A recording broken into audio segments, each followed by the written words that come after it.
یہ یوم افطار جس کو عید الفطر کہا جاتا ہے، یہ سجدہ شکر ہے اللہ کے حضور کے مالک تو نے ہمیں ہدایت عطا کی، تو نے ہمیں توفیق عطا کی، اور تیری توفیق کے بغیر سخت گرمی کے یہ روزے ہم نہ رکھ پاتے، تیری توفیق کے بغیر فاقے نہ کاٹ پاتے، یہ تیرے ہی کرم سے، تیری ہی دی ہوئی توفیق سے ہمیں صبر نصیب ہوا۔ الصوم نصف الصبر، روزہ آدھا صبر ہے۔ تو جس نے توفیق دی، اب اسی کا شکریہ ادا کرنے کے لیے ہم کھلے میدان میں، ہم مرکز میں، ہم مسجد میں، ہم مختلف جگہوں پہ جمع ہوتے ہیں اور جمع ہو کے اس بات کا اعلان کرتے ہیں، مالک میری توفیق بھی تیرے کرم کا صدقہ، یہ قدم اٹھتے نہیں اٹھائے جاتے ہیں۔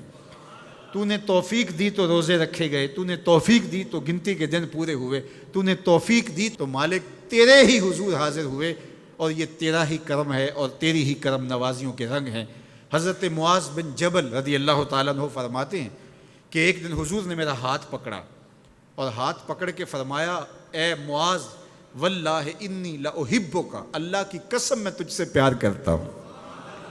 پھر دوبارہ فرمایا، واللہ انی لاحبک، اے معاذ میں اللہ کی قسم تم سے پیار کرتا ہوں۔ اور اس پیار کی وجہ سے حضور نے حضرت معاذ بن جبل کو بتایا کیا، میں تجھ کو وصیت کرتا ہوں کہ ہر نماز کے بعد ان کلموں کو جو میں تمہیں بتا رہا ہوں ان کو ترک نہیں کرنا، اس کو بھولنا نہیں ہے، اس کو چھوڑنا نہیں ہے۔ اور وہ کیا؟ اللہم اعنی علی ذکرک و شکرک و حسن عبادتک، اے اللہ مجھے توفیق دے اپنی عبادت کی، مجھے توفیق دے اپنے ذکر کی، مجھے توفیق دے اپنا شکر ادا کرنے کی۔ تو اللہ کا شکر ادا کرنے کی اس سے توفیق مانگی، مالک نعمت بھی تو دے اور اس نعمت پر شکرانے کی توفیق بھی تو عطا کر۔ اور اللہ فرماتے ہیں میری دی ہوئی نعمت پر میرا جب تم شکر ادا کرو گے میری دی ہوئی توفیق کے ساتھ، تو میں تم سے عہد کرتا ہوں لئن شکرتم لازیدنکم، میں تمہیں اور زیادہ عطا کروں گا۔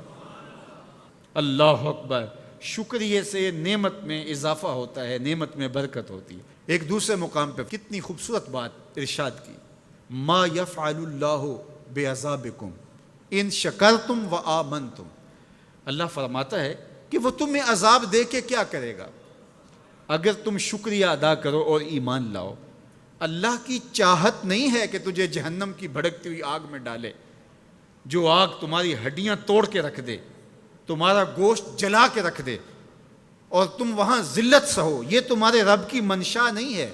وہ یہ چاہتا ہے کہ تمہیں جنت کی بہاریں نصیب فرمائے۔ یہ تمہارا عمل ہے کہ تم عذابوں کو خرید رہے ہو، تم عذابوں میں چھلانگے لگا رہے ہو۔ اس کی مرضی کیا ہے، اس کی رضا کیا ہے کہ تم شکر ادا کرو اور اس پر ایمان لاؤ، تو وہ تمہارے گناہ بھی معاف کر دے، تمہارے درجے بھی بلند فرما دے۔ بلکہ ایک دوسرے موقع پہ اللہ تعالیٰ نے قرآن مجید میں ارشاد فرمایا کہ تم جہنم کے گھڑے میں گرنے والے تھے، ایک جنبش پا کی دیر تھی کہ تم ایندھن بن جاتے۔ کہا کہ میری نعمت کا شکر ادا کرو کہ جس نعمت نے، اس نعمت سے مراد محمد عربی صلی اللہ علیہ وسلم، تمہیں جہنم سے نکال کے جنت کی راہوں پہ ڈال دیا۔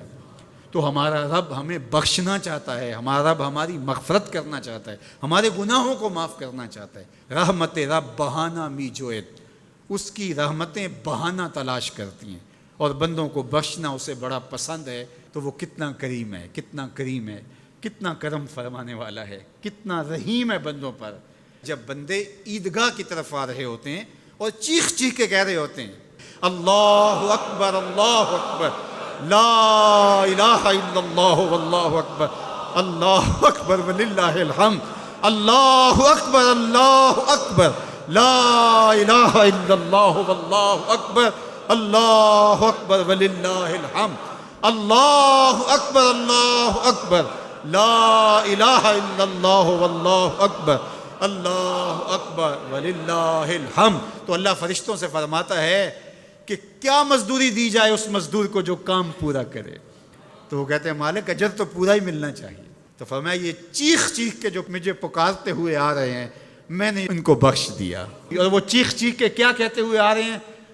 اللہ اکبر لا الہ الا اللہ واللہ اکبر اللہ اکبر وللہ الحمد اللہ اکبر لا الہ الا اللہ واللہ اکبر اللہ اکبر وللہ الحمد.